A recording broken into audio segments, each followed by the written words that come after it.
ಪದ ಸರಿ ಗ ರಿ ಸ.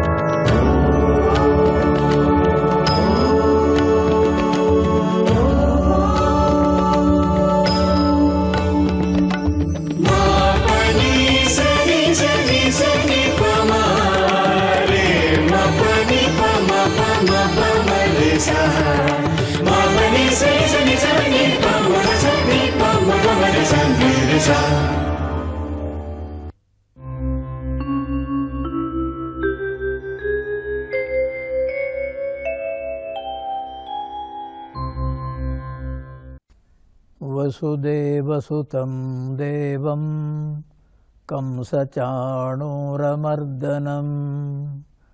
ದೇವಕೀ ಪರಮಾನಂದಂ ಕೃಷ್ಣಂ ವಂದೇ ಜಗದ್ಗುರುಂ. ವ್ಯಾಸಾಯ ವಿಷ್ಣುರೂಪಾಯ ವ್ಯಾಸರೂಪಾಯ ವಿಷ್ಣವೇ ನಮೋ ವೈ ಬ್ರಹ್ಮನಿಧಯೇ ವಾಸಿಷ್ಠಾಯ ನಮೋ ನಮಃ. ವ್ಯಾಸ ಮಹರ್ಷಿಗಳಿಂದ ಪ್ರಣೀತವಾದ ಭಗವದ್ಗೀತೆಯ 6ನೇ ಅಧ್ಯಾಯಕ್ಕೆ ಬಂದಿದ್ದೇವೆ. 6ನೇ ಅಧ್ಯಾಯವನ್ನು ಪ್ರವೇಶಿಸೋಣ. 6ನೇ ಅಧ್ಯಾಯಕ್ಕೆ ಧ್ಯಾನಯೋಗ ಅಥವಾ ಆತ್ಮ ಸಂಯಮ ಯೋಗ ಅನ್ನುವ ಹೆಸರು. ಶ್ರೀಕೃಷ್ಣ ಪರಬ್ರಹ್ಮಣೇ ನಮಃ. ಪರಮಾತ್ಮ ಕೃಷ್ಣನಿಗೆ ಸಾಷ್ಟಾಂಗ ಪ್ರಣಾಮ ಮಾಡಿ ಉಪನಿಷತ್ತುಗಳ ಸಾರವನ್ನು ಭಗವದ್ಗೀತೆಯಲ್ಲಿ ಇಡೀ ಜಗತ್ತಿಗೆ ಧಾರೆ ಎರೆದು ಕೊಟ್ಟವನು ಭಗವಂತ ಶ್ರೀಕೃಷ್ಣ. 6ನೇ ಅಧ್ಯಾಯದ ಮುಖ್ಯವಾದ ವಿಷಯ ಧ್ಯಾನ ಯೋಗ. ಧ್ಯಾನ ಅನ್ನುವಂಥ ಶಬ್ದಕ್ಕೆ ಹೆಸರು ಪ್ರಶಾಂತತೆ, ಮೌನ, ನಿಶ್ಶಬ್ದ. ಪ್ರಶಾಂತತೆಯ ಆ ಒಂದು ಅನುಭವವನ್ನು ಪಡೆಯಬೇಕಾದರೆ ಆಲೋಚನೆ ಮಾಡಿ, ನಮ್ಮ ಹಿರಿಯರು, ನಮ್ಮ ಋಷಿಗಳು ದೇಹವನ್ನು, ಇಂದ್ರಿಯಗಳನ್ನು, ಮನಸ್ಸನ್ನು, ಬುದ್ಧಿಯನ್ನು, ಅದರ ಹಿಂದಿರುವ ಅಹಂಕಾರವನ್ನು ಎಲ್ಲವನ್ನು ದಾಟಿ ಒಳಗೆ ನಿಂತಾಗ ಪ್ರಶಾಂತತೆ, ಅದು ಪರಮಾತ್ಮನಲ್ಲಿರುವಂಥ ಅನುಭವ. ಅದಕ್ಕೆ ಇನ್ನೊಂದು ಹೆಸರು ಧ್ಯಾನ, ಮತ್ತೊಂದು ಹೆಸರು ಸಮಾಧಿ. ಸಮಾಹಿತ ಧೀಹಿ.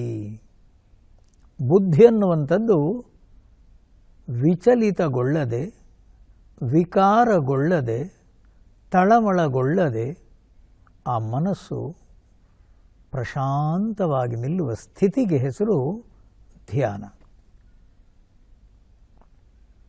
ಭಾಳ ಕಷ್ಟ ಸ್ವಾಮಿ.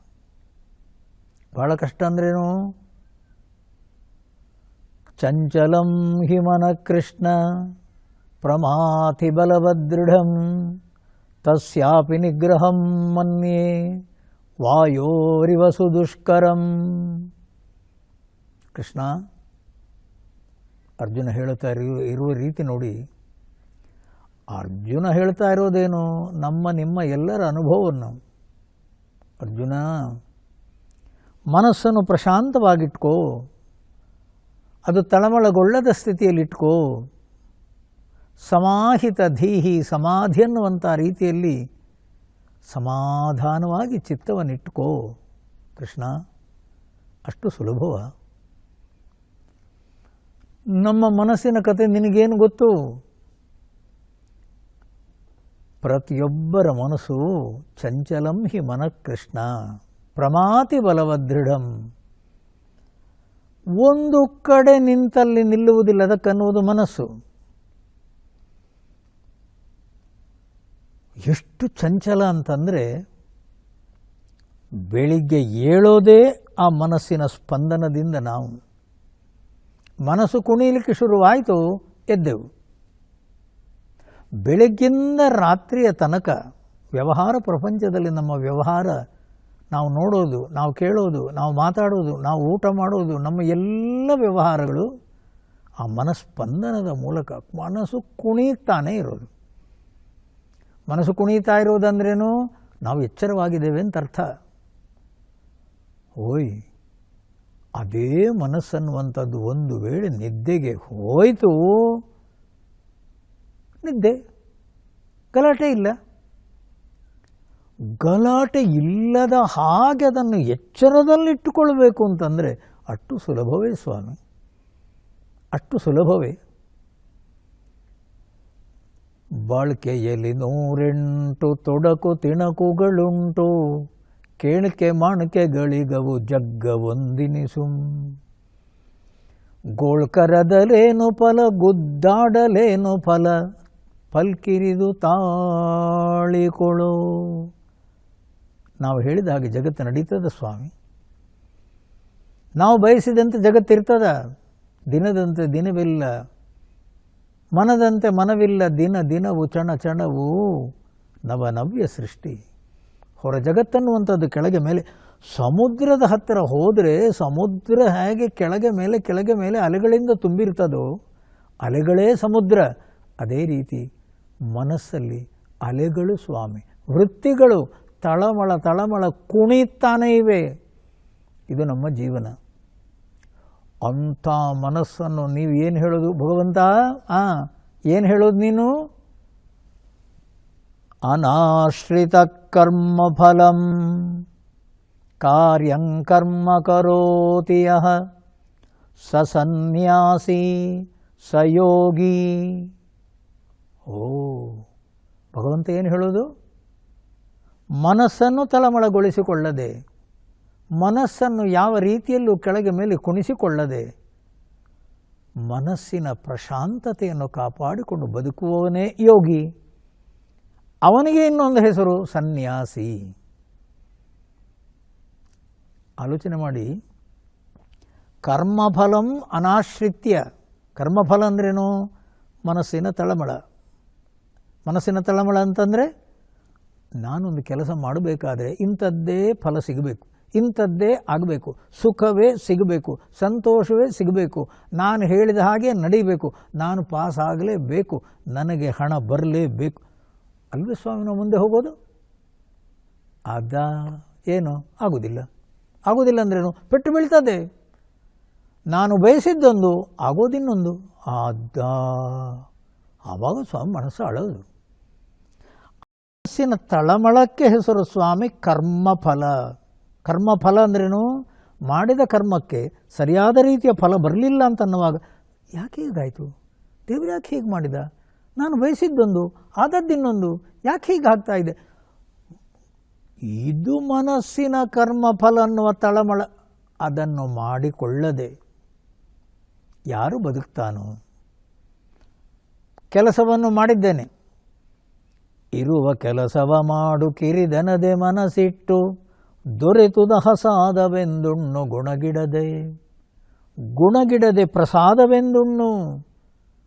ಬಂದದ್ದು ಯಾವುದುಂಟು, ನಾನು ಕೆಲಸ ಮಾಡುವಾಗ ಕರ್ಮ ಮಾಡುವಾಗ ಇಂಥದ್ದೇ ಫಲ ಬೇಕು, ಹೀಗೆ ಆಗಬೇಕು, ಮನಸ್ಸಲ್ಲಿದ್ದದ್ದೇ ಅನ್ನುವ ರೀತಿಯಲ್ಲಿ ಮುಂದೆ ಹೋದರೂ ಕೂಡ ಆಗಲಿಲ್ಲ ಅಂತನ್ನುವಾಗ ಸ್ವಾಮೀಜಿ ಸಂತೋಷವಾಗಿದ್ದೇನೆ, ಪ್ರಶಾಂತವಾಗಿದೆ ಮನಸ್ಸು, ತಳಮಳಗೊಳ್ಳುವುದಿಲ್ಲ. ಸಮತ್ವಂ ಯೋಗ ಉಚ್ಯತೆ. ಆ ಮನಸ್ಸಿನ ಸಮಾಧಾನ ಅನ್ನುವಂಥದ್ದಿದೆಲ್ಲ ಕರ್ಮಫಲಂ ಅನಾಶ್ರಿತ್ಯ. ಮನಸ್ಸಿನ ತಳಮಳವನ್ನು ಆಶ್ರಯಿಸದೆ, ಮನಸ್ಸನ್ನು ತಳಮಳಗೊಳಿಸಿಕೊಳ್ಳದೆ, ಯಹ ಕಾರ್ಯಂ ಕರ್ಮ ಕರೋತಿ, ಯಾರು ಕೆಲಸ ಕರ್ಮ ಕರ್ತವ್ಯ ಕ್ಷೇತ್ರದಲ್ಲಿ ಯಾರು ಮುಂದೆ ನುಗ್ಗುತ್ತಾನೋ ಅವನಿಗೆ ಹೆಸರು ಸ್ವಾಮಿ ಸನ್ಯಾಸಿ. ಅವನಿಗೆ ಹೆಸರು ಯೋಗಿ. ಆಲೋಚನೆ ಮಾಡಿ. ನಾವೆಲ್ಲ ತಿಳ್ಕೊಂಡದ್ದೇನು, ಯೋಗಿಗಳು ಅಂತಂದರೆ ಎಲ್ಲೋ ಗೂಡು, ಎಲ್ಲೋ ಗುಹೆಯಲ್ಲಿ, ಎಲ್ಲೋ ಪರ್ವತದ ಶಿಖರದಲ್ಲಿ ತಪಸ್ಸು ಮಾಡುವ ವ್ಯಕ್ತಿ ಸ್ವಾಮಿ ಯೋಗಿ. ಅಲ್ಲ ಅಲ್ಲ. ಯಾರ ಮನಸ್ಸು ಪ್ರಶಾಂತವಾಗಿ ನಿಲ್ತದೋ, ಎಲ್ಲಿ ಕರ್ಮಕ್ಷೇತ್ರದಲ್ಲಿ, ಎಲ್ಲಿ ತಾನು ಬಯಸಿದ ಕರ್ಮಫಲ ಅನ್ನುವಂಥದ್ದು ಮನಸ್ಸಿಗೆ ಬಂದ ಹಾಗೆ ಬಾರದಿದ್ರೂ ಮನಸ್ಸನ್ನು ತಳಮಳಗೊಳಿಸಿಕೊಳ್ಳದೆ ಮುಂದಿನ ಕೆಲಸಕ್ಕೆ ಮನಸ್ಸನ್ನು ಪ್ರಶಾಂತವಾಗಿಟ್ಟುಕೊಂಡು ಮುಂದೆ ಹೋಗ್ತಾನೋ ಅವನಿಗನ್ನುವುದು ಸ್ವಾಮಿ ಕರ್ಮಯೋಗಿ. ಅವನೇ ಮುಂದೆ ಸನ್ಯಾಸಿ ಆಗುವುದು. ಆಲೋಚನೆ ಮಾಡಿ. ನಮ್ಮ ಹಿರಿಯರು ಕೊಟ್ಟ ದಾರಿ ಹೇಳಿ. ನಮ್ಮ ಹಿರಿಯರು ತೋರಿಸಿದ ದಾರಿ ಸನ್ಯಾಸ ಅನ್ನುವಂಥದ್ದು ಎಲ್ಲೋ ಯಾವುದೋ ಊರಿಗೆ ಹೋಗಿ, ಎಲ್ಲೋ ಬೆಟ್ಟದ ತುದಿಯಲ್ಲಿ, ಯಾವುದೋ ನದಿಯ ತೀರದಲ್ಲಿ, ಎಲ್ಲೋ ಗುಹೆಯಲ್ಲಿ, ಎಲ್ಲೋ ಕುಟೀರದಲ್ಲಿ ಅಲ್ಲ ತಮ್ಮ. ಕರ್ಮಕ್ಷೇತ್ರದಲ್ಲಿ ನೀನು ಮಾಡ್ತಾ ಇರುವ ಕರ್ಮ ಅನ್ನುವಂಥದ್ದೆಲ್ಲಿದೆ ಅಲ್ಲೇ ಆ ಮನಸ್ಸಿನ ಪ್ರಶಾಂತತೆಯನ್ನು ಉಳಿಸಿಕೊಳ್ತೀಯೋ ಅದಕ್ಕನ್ನುವುದು ಸ್ವಾಮಿ ಕರ್ಮಯೋಗ. ಆರಂಭದಲ್ಲಿ ತಳಮಳಗೊಳ್ಳುವ ಮನಸ್ಸಿನ ತಳಮಳವನ್ನು ತೆಗೆದು ಮನಸ್ಸಿನ ಪ್ರಶಾಂತತೆಯನ್ನು ಕಾಪಾಡಿಕೊಳ್ಳುವ ಪ್ರಯತ್ನಕ್ಕೆ ಹೆಸರು ಕರ್ಮಯೋಗ. ಆಲೋಚನೆ ಮಾಡಿ. ಕರ್ಮಫಲಂ ಅನಾಶ್ರಿತ್ಯ ಯಹ ಕರ್ಮ ಕರೋತಿ ಸ ಯೋಗಿ. ಅವನೇ ಮುಂದೆ ಎಷ್ಟೋ ವರ್ಷಗಳ ಸಾಧನೆಯ ಮೂಲಕ ಅಂತಹ ವಿಚಿತ್ರ ವಿಷಮ ಪರಿಸ್ಥಿತಿಗಳ ಮಧ್ಯೆ ಕೂಡ ಮನಸ್ಸಿನ ಪ್ರಶಾಂತತೆಯನ್ನು ಕಾಪಾಡಿಕೊಂಡು ಬದುಕ್ತಾನೋ ಅವನೇ ಸ್ವಾಮಿ ಸನ್ಯಾಸಿ ಆಗುವುದು. ಆರಂಭದಲ್ಲಿ ಅವನಿಗೇನು ಹೆಸರು?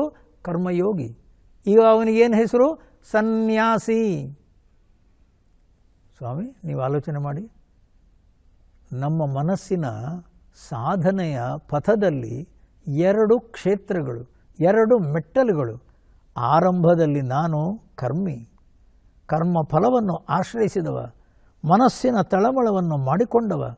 ಅದರ ನಂತರ ಸ್ವಾಮಿ ಆ ಮನಸ್ಸಿನ ತಳಮಳವನ್ನು ಮಾಡಿಕೊಳ್ಳದೆ ಬಂದಂತಹ ಏನೊಂದು ಪ್ರಸಾದ, ಆ ಬಂದಂತಹ ಕರ್ಮ ಫಲ ಅನ್ನುವಂಥದ್ದನ್ನು ಪ್ರಸಾದ ಬುದ್ಧಿಯಿಂದ ಸ್ವೀಕರಿಸಿ ಮನಸ್ಸಿನ ಪ್ರಶಾಂತತೆಯನ್ನು ಕಾಪಾಡಿಕೊಳ್ತೇನೋ ಕರ್ಮಯೋಗಿ.